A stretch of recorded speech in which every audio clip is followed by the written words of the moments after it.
Because we are sitting here on the border with Lebanon, we are the northest kibbutz in Israel, we are also the northest kibbutz in the world. Only in Israel we have kibbutzim, so we are the northest one, okay?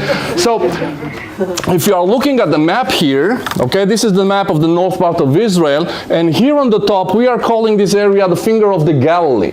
But if I'm putting my finger on the map, we are here exactly on the top of the fingernail of the finger of the Galilee, okay? So, we will start from your right. And if you are looking at your right, you can see the end of the Golan Heights, the upper flat area over there, and after that we have the Mount Hermon. And Mount Hermon has three peaks. The first one in the right, that's the Israeli peak. The next two ones, the central one and the north one, which with a little bit of snow on the top, that's the Syrian part of the Mount Hermon. And the border between Syria and Lebanon, it's under the Syrian peak. So actually when you are looking at Mount Hermon, you are seeing three countries. You are seeing Israel on the right, Syria on the top, and Lebanon on the bottom.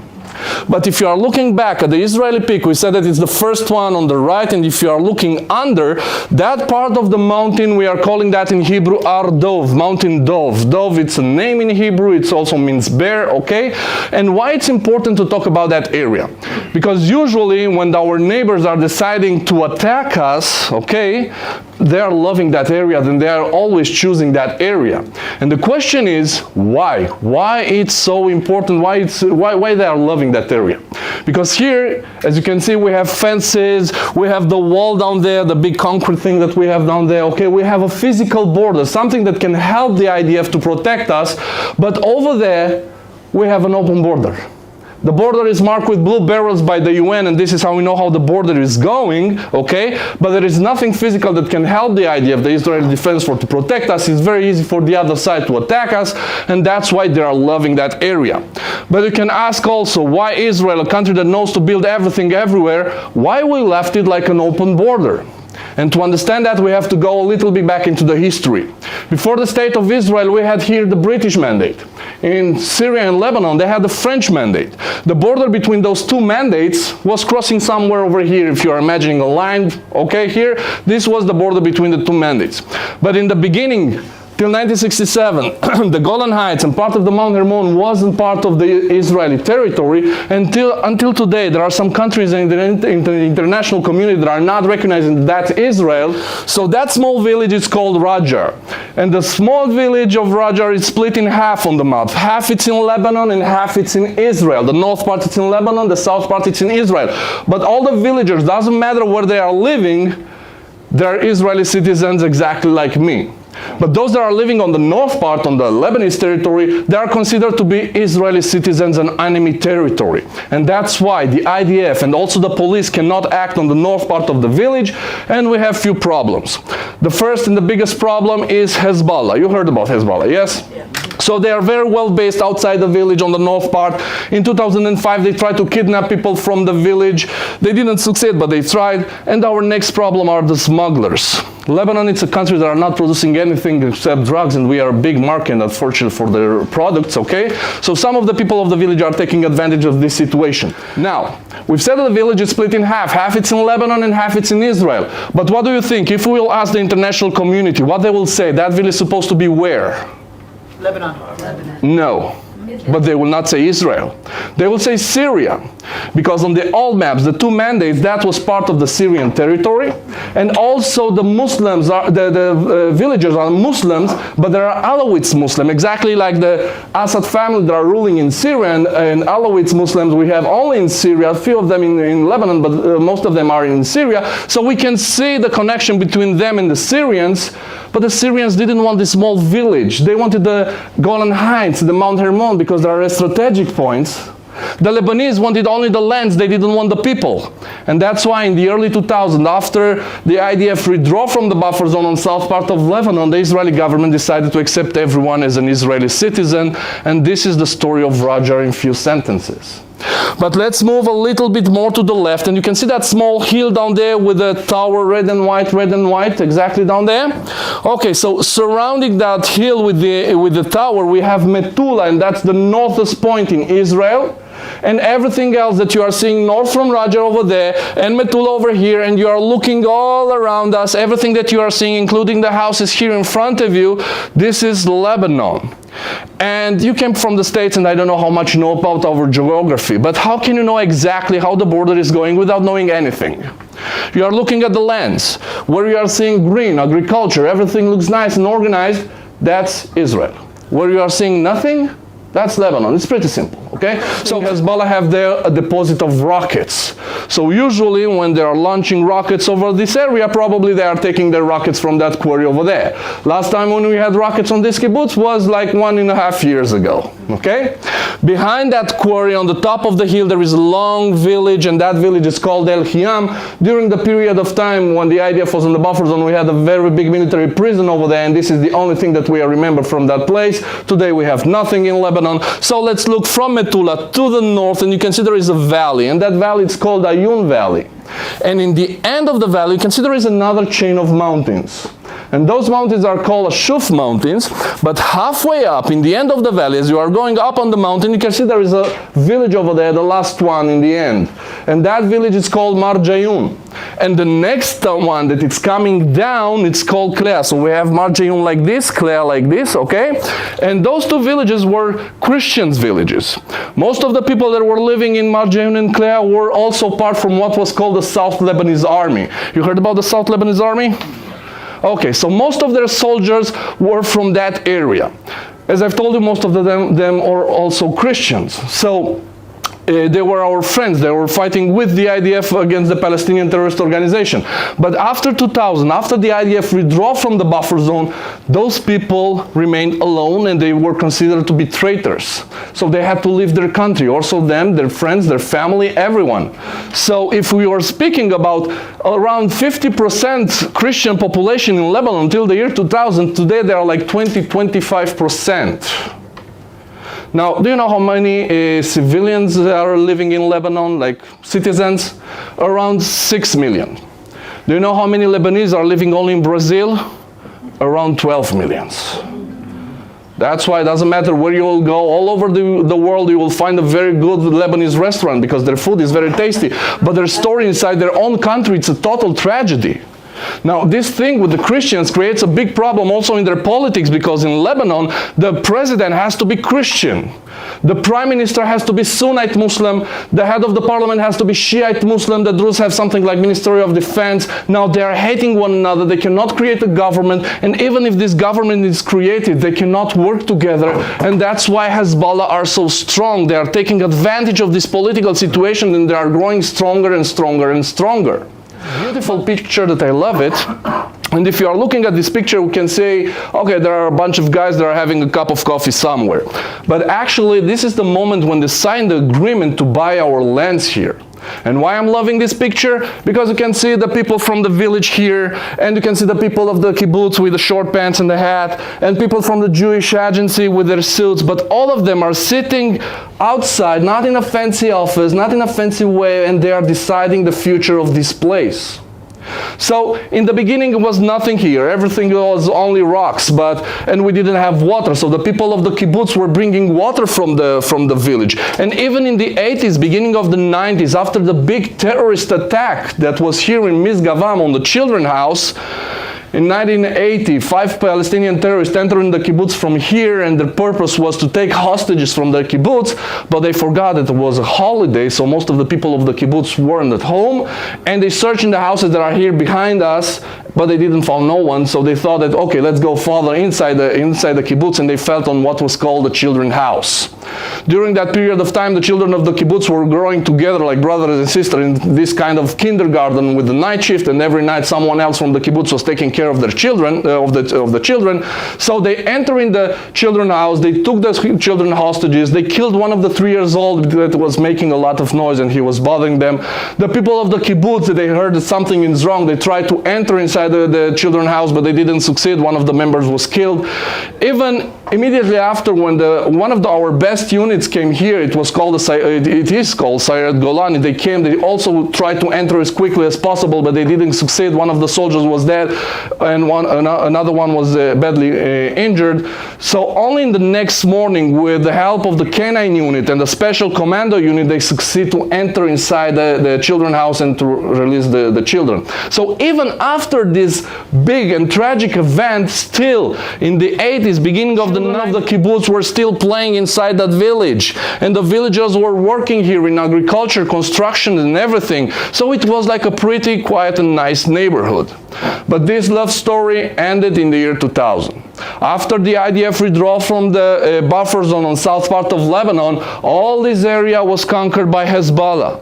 And they've conquered everything, including this village in front of you. And the first thing that they've did after they conquered the village, they've kicked out all the locals, and they start to bring their own families, Shiites, Muslims, not only from Lebanon, and they've made an agreement. They've said, you will come here and we will give you a house for free, because we have the houses that the traitors left behind. We also build a lot of houses for you, all the houses that you are seeing with the red roof like a triangle. This is a Shiite way of building here. The locals were building with a flat roof. So we will give you a house to live in. But we will also give you a monthly paycheck, because we understand that you have nothing to work here. There is no agriculture, no industry, no commercial sites, nothing. So we will pay you to be here. And by the way, who was behind all this money? Iran, of course.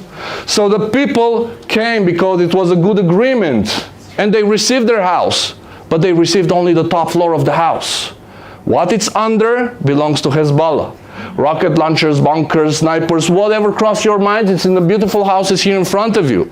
So when people are coming here, they are saying, look at the nice houses. They have a nice way of living in Lebanon. They cannot understand that almost every house here in front of you, it's like a small base of Hezbollah that looks like a private house. In the last years, Hezbollah are trying to act as a political party with a very strong military wing, but in the last years they are not attacking civilians. That's why they brought here all the Palestinians from Gaza to make all the rocket attacks that you are hearing in the last months, okay? But Hezbollah are not attacking civilians. They are attacking military vehicles, soldiers, but not civilians.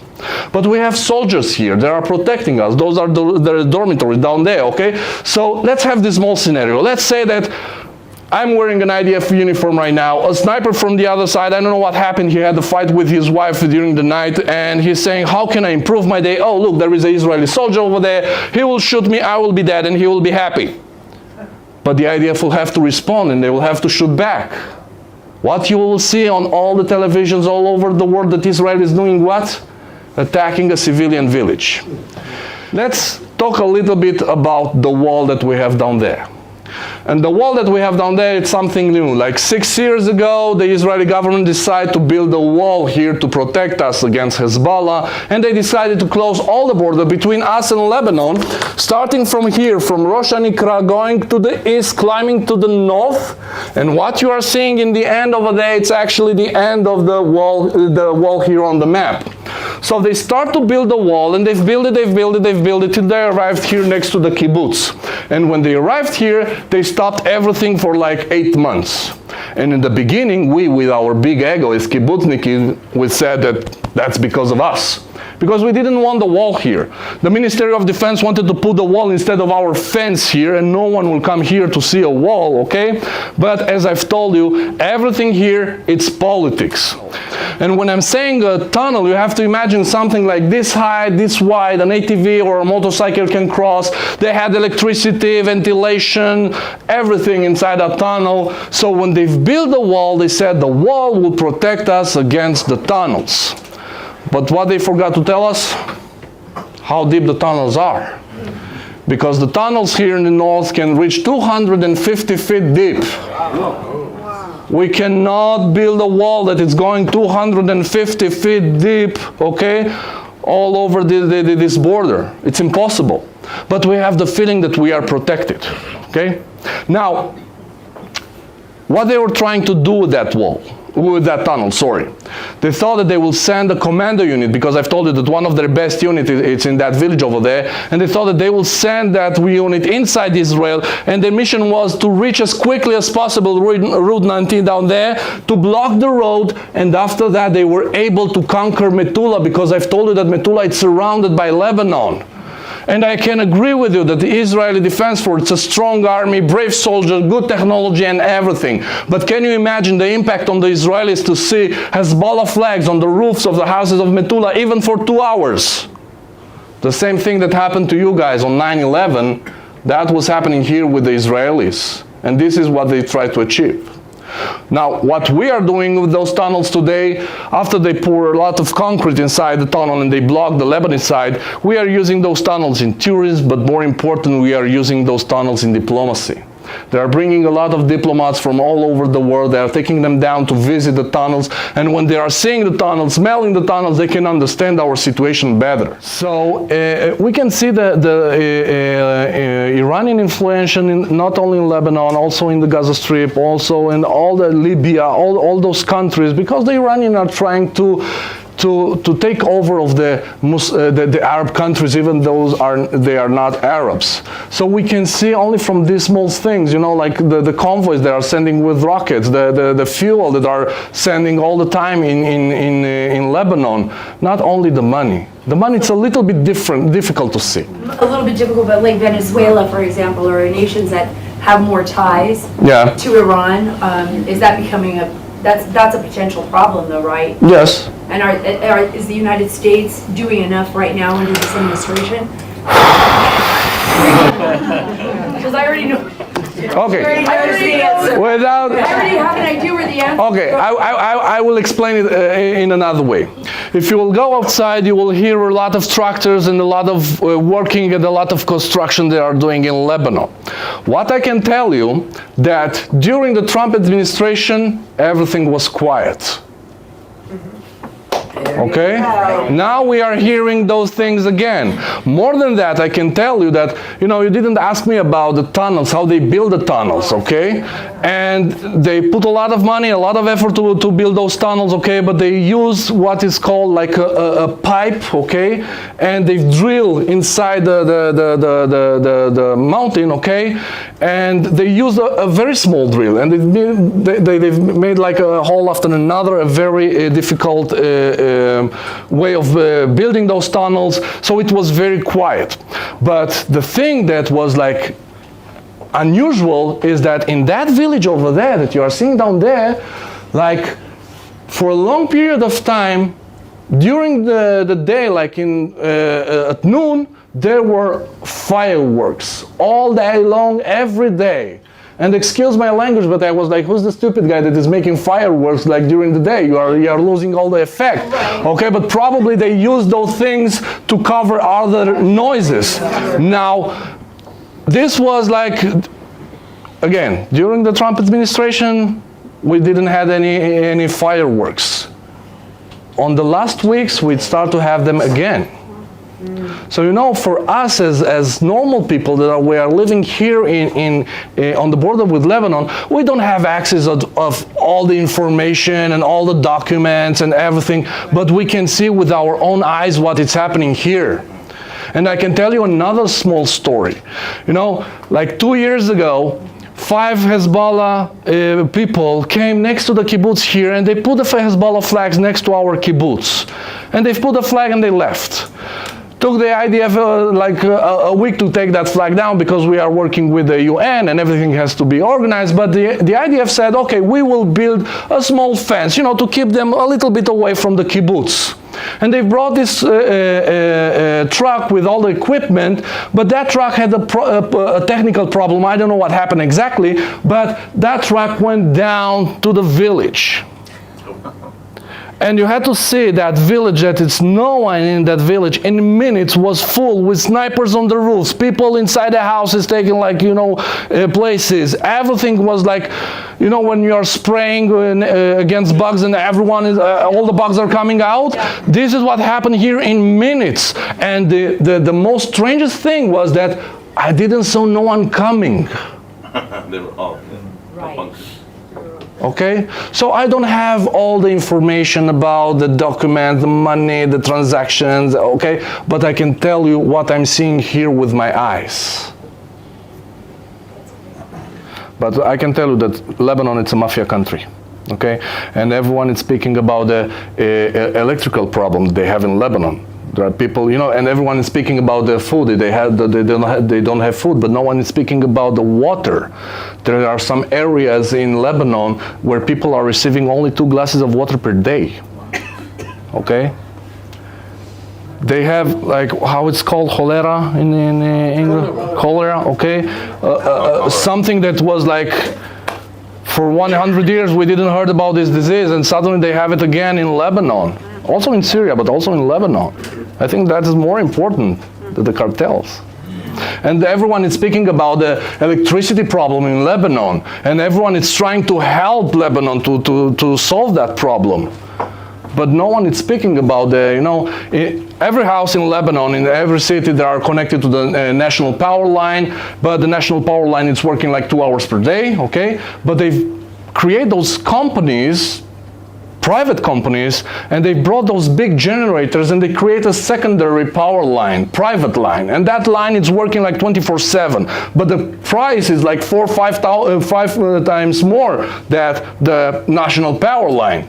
Okay, but those companies are actually paying the government, so the government has no interest to solve the electricity problem in Lebanon. So they are taking money also from the world, but also from their people, so it's a win-win situation for them. And, you know, to think about Venezuela and cartels and everything, let's see what is happening in their country first. Oh, yes. To give information back. Yes, you're right. Okay. This kibbutz was established before the state of Israel, and we know that all the kibbutzim and all those places in that period of time, the purpose was to mark the border of the new state. And you can say, okay, the new state was born like more than 7 years ago. Okay, why you are still here on the border? Why you are sitting so close to them? What do you think? If we will move a little bit inside Israel, our problems will stay here next to the wall? Look what happened in Gaza Strip. Israel took everything out from the Gaza Strip. The problem stayed in Gaza Strip? No, they are reaching Tel Aviv and Jerusalem today.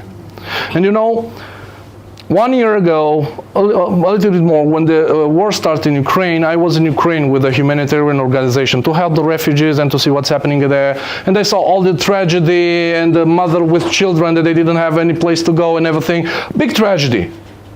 But still I said to myself, you know, those people are lucky. I didn't tell them that, okay? But I said to myself, those people are lucky. You know why? Because they have neighbors that they open their borders to receive them. They can go to Poland, Romania, Moldova, Germany after, and all Europe. If something like that will happen here, the only neighbors that will receive us with open arms, actually they don't have arms because they are the fish of the sea.